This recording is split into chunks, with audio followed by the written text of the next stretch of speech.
You are now about to witness the strength of street knowledge.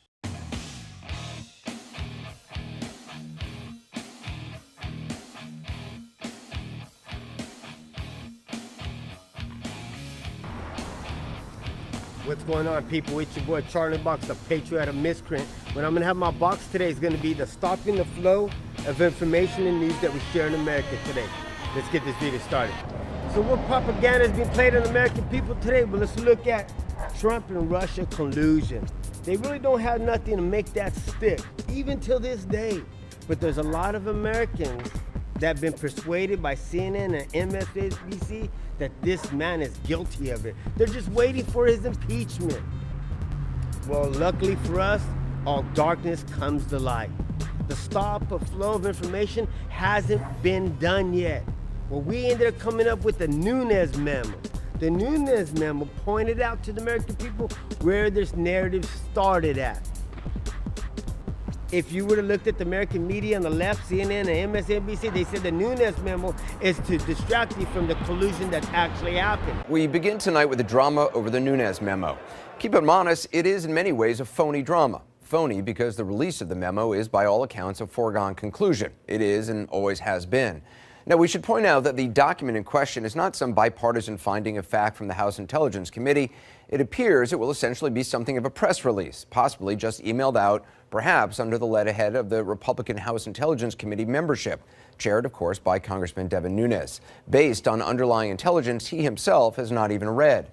So despite grave concerns from the director of the FBI, Christopher Wray, as well as from officials at the Department of Justice, the memo is in all likelihood going to be released. Now, how do we know this? Well, beyond the reporting by us and other news outlets, we know it because the president himself said he wants it out. He's been calling for it. Caught on an open mic on Tuesday night, he said the odds of it being released are 100%. Let's release the memo. Oh, yeah. Oh, don't worry. 100%. Can you imagine? Well, again, the grave concerns of the Republican FBI director, who the president himself chose, have not swayed him. And according to our own new reporting, those grave concerns have not gone away. Just yesterday, you'll recall the Bureau said, and I'm quoting here, quote, "We have grave concerns about material omissions of fact that fundamentally impact the memo's accuracy." Still, the president wants it out, even though White House aides worry that Director Wray may resign if it does come out. The president wants it out even though there are concerns that the work of tens of thousands of law enforcement and counterintelligence professionals may be smeared.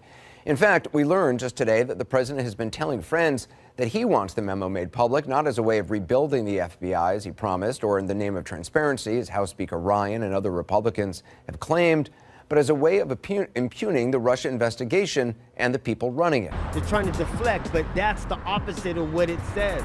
What it said, it was that the Democrat Party, Hillary Clinton, the DOJ, FBI, and the standing president, Barack Hussein Obama, conspired to overthrow the election of 2016, and they wanted Hillary Clinton to be the nominee. They all had a plan to conspire to overthrow this election in America. That's what it points out. It shows you who paid for it. It shows you the whole plan. And if the American media were doing their jobs today, they would preach to the American people that this is against the law, and everybody that had their hand on it should be going to damn prison. Gun control. If you look at the American media today on the left, after all these tragic events of a school shooting, a church shooting, or that concert over there in Las Vegas, they always want gun confiscations.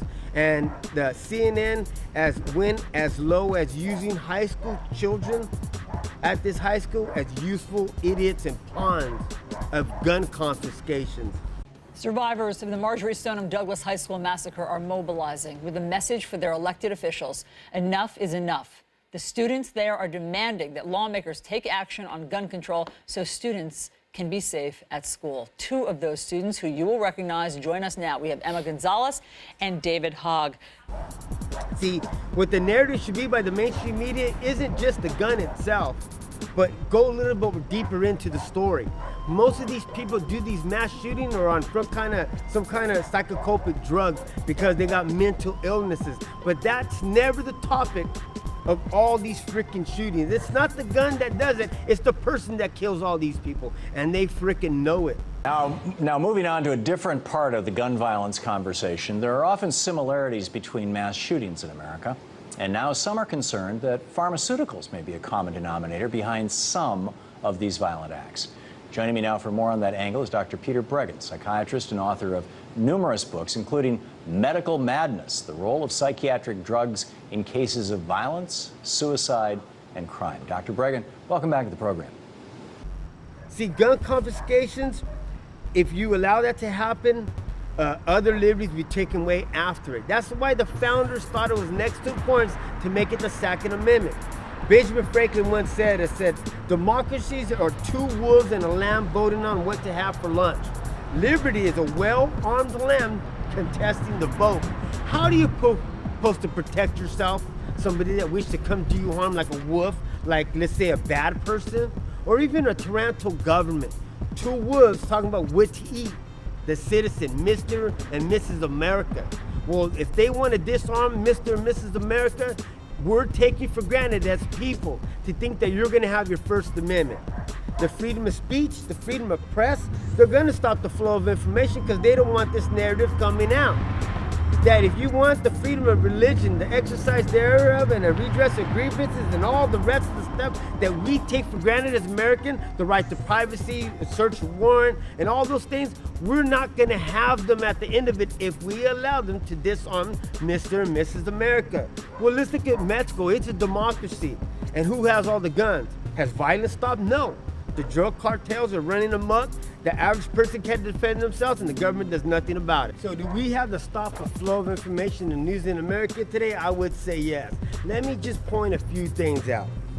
Well, we have the United States government teaming up with Google, Facebook, Twitter, and even YouTube to ban conservative, constitutional libertarians and Christians from sharing their content that they put out. If you have an American flag on one of your videos, well, you know what, or a picture, it won't be shared. It's called shadow banning. They're doing it right now. We had a House Intelligence Committee ask Twitter to censor InfoWars. You ain't seen the news? Check it out.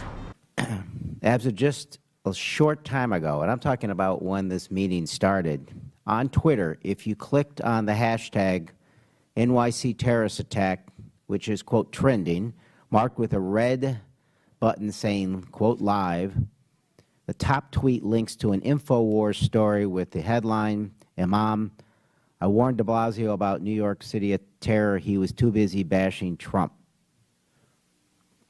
This is a real-time example of when we talk about this information being weaponized.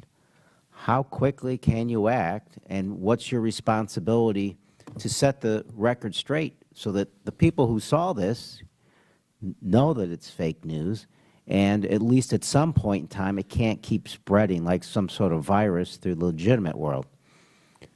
That's something we're thinking about all the time, because it's a bad user experience, and we don't want to be known as a platform for that. In your example, for instance, the system self-corrected. That shouldn't be the first tweet you see anymore. It should be a USA article the last time I checked. But you saw this. USA Today. At lunch I did, yeah, and I also saw the system corrected.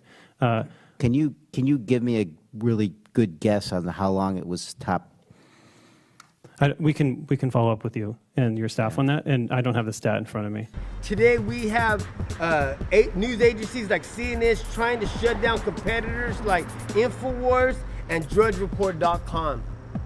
See, this is a sad day that we're living in today, when they want to stop the flow of information that we share in America today with net neutrality. The only reason why we're getting all this alternative information is because we're not going to mainstream media, and it's dying. Because we consciously know as average adults, they don't go far enough. And the way that we're getting this information today is that we're using our social medias, so that's why they're going after all those platforms. See, Benjamin Franklin said, if the freedom of speech is ever taken away, dumb and silent like sheep, we will be led to slaughter. And if they take away your freedom of speech and your freedom of press, well, you have nothing else to stand on. We're going to be used as useful idiots and pawns in this game of globalism. These globalists have infiltrated all our governments globally.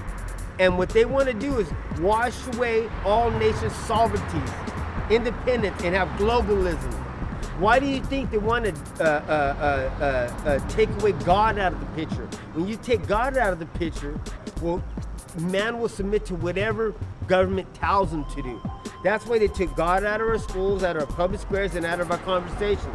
That's why they go and say marriage isn't defined between a male and a female more. It's male and a male and a male and a female. Whatever it is, it's all mixed up. And the blending the genders, well, it's all mixed up. You could be anything you want nowadays. No, you can't.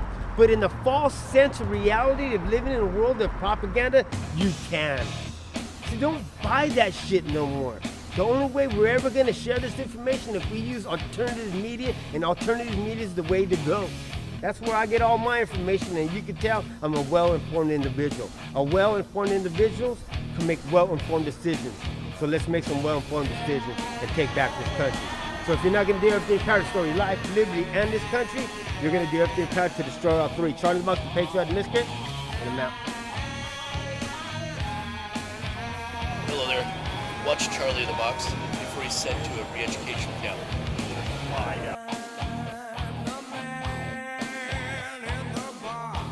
We are engaged in an information war. You know, during the Cold War, we did a great job in getting America's message out. After the Berlin Wall fell, we said, okay, fine, enough of that. You know, we've done it, we're done. So we are in an information war, and we are losing that war.